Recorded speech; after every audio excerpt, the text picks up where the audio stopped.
14 question number 1 chemical should be stored in chemicals को कहाँ पे स्टोर करना चाहिए शिप में? Right answer is C, in separate well ventilated store. अलग से बढ़िया से वेंटिलेटेड यानी हवादार रूम में स्टोर में उसको केमिकल को रखना चाहिए। हवादार यानी कि वहाँ पे एग्जॉस्ट फैन वगैरह, सप्लाई फैन वगैरह लगा हो। केमिकल्स में फ्यूम्स निकलते हैं जो कि हमारे शरीर के लिए हार्मफुल हो सकते हैं, कुछ ज्वलनशील भी होते हैं, तो इसीलिए उनको सेपरेट अलग से कमरे में रखना चाहिए। वैसा कमरा जहाँ पे कि पूरी हवा की व्यवस्था हो, एग्जॉस्ट गैस जो गैस आती है उसको एग्जॉस्ट फैन से बाहर निकालने की व्यवस्था हो।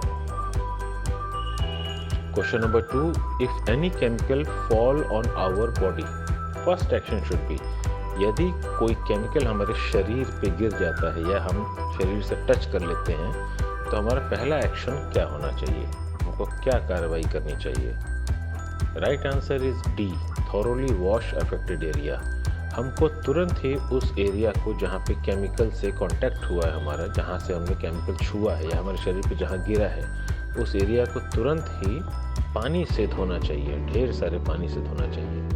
केमिकल रूम के आसपास या केमिकल रूम के अंदर ये नियम है कि एक हमारा शावर की व्यवस्था होना चाहिए, फ्रेश वाटर से चलने वाला शावर, ताकि अगर केमिकल से हम एक्सपोज हो जाते हैं, हमारे शरीर पर कहीं केमिकल गिर जाता है, हम छू लेते हैं, तो तुरंत हम उस एरिया को धो लें।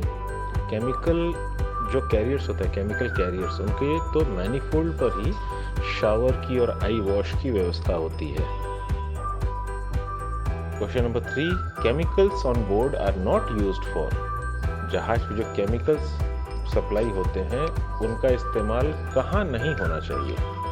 नीचे दिए हुए ऑप्शंस में से सही उत्तर है option B, cleaning the cooking utensil, यानी कि खाने पीने वाले बर्तनों को सफाई के लिए, साफ सफाई के लिए इन केमिकल का इस्तेमाल नहीं करना चाहिए।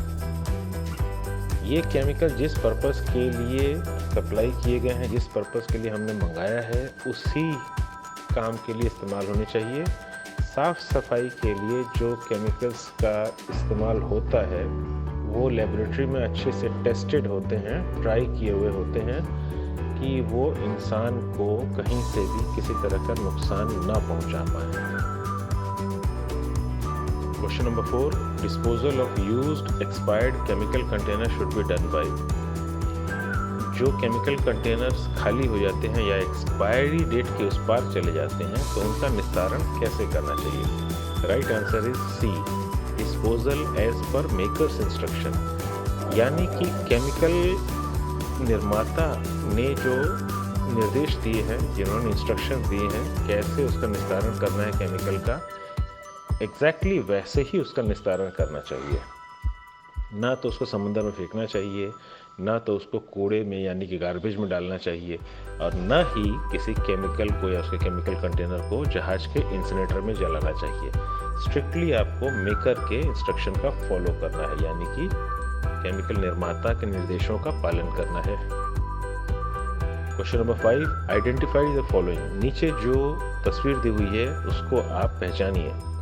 Right answer is C, sign for chemical danger. ये एक साइन है, इसको देखते ही आप समझ जाइए कि यहाँ आसपास या उस एरिया में या उस कमरे में खतरा है जो कि किसी केमिकल की वजह से हो सकता है। ऐसा आपको केमिकल जो स्टोर रहेगा, जहाज पे केमिकल का स्टोर रहेगा, उसके बाहर ये निशान या साइन आपको चिपका हुआ मिल जाएगा। Question number 6 identify the following, नीचे दी हुई तस्वीर को पहचानिए। Right answer is A, chemical splash proof goggles.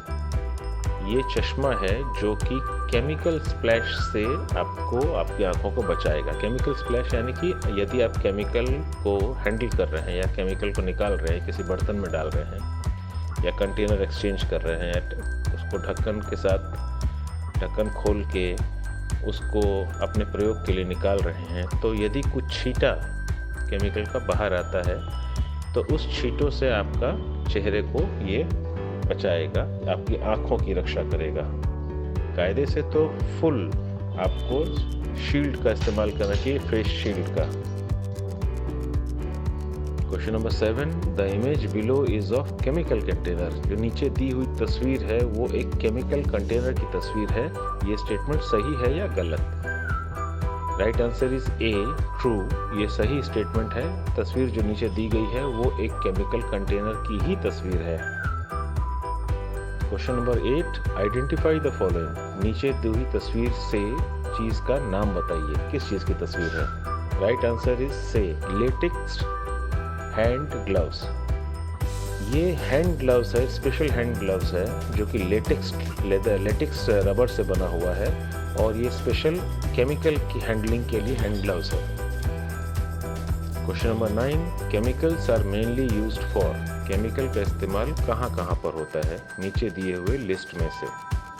Right answer is all the options, यानी कि नीचे दिए हुए सारे ऑप्शंस में केमिकल का इस्तेमाल होता है। फ्यूल ट्रीटमेंट में इस्तेमाल होता है केमिकल का। फ्यूल ट्रीटमेंट मेन इंजन का या डीजल इंजन का जो फ्यूल होता है उसका थोड़ा सा ट्रीटमेंट होता है केमिकल द्वारा। बॉयलर में पानी को मेंटेन करने के लिए बॉयलर के फायर को यानी बॉयलर की आग को कंडीशन करने के लिए केमिकल का इस्तेमाल होता है। Testing quality of water, boiler water हो चाहे पीने का पानी हो, उसकी क्वालिटी को टेस्ट करने के लिए, उसकी क्वालिटी को मेंटेन करने के लिए केमिकल का इस्तेमाल होता है। Question number 10, use of personal productive gear while handling chemicals. Mark the incorrect one. हम लोग केमिकल को हैंडल करते समय यानी केमिकल को निकालते डालते समय या प्रयोग करते समय कौन कौन से personal productive equipment, personal productive gear पहनते हैं, इस्तेमाल करते हैं, पीपीई का इस्तेमाल करते हैं? नीचे दिए हुए लिस्ट में से गलत को मार्क करिए। किस चीज़ का इस्तेमाल नहीं करते हैं उसको मार्क करिए। Right answer is D, sun protect goggles. Sun protect goggles हमको इंजन रूम के अंदर किसी भी प्रकार का सुरक्षा प्रदान नहीं करेगा, स्पेशली केमिकल्स के साथ। अगर हम लोग कुछ काम कर रहे हैं तो सन प्रोटेक्ट यानी कि सन ग्लास यानी कि धूप वाले चश्मे का इस्तेमाल हम लोग कतई नहीं करेंगे। So D, right answer is D, this is not a PPE.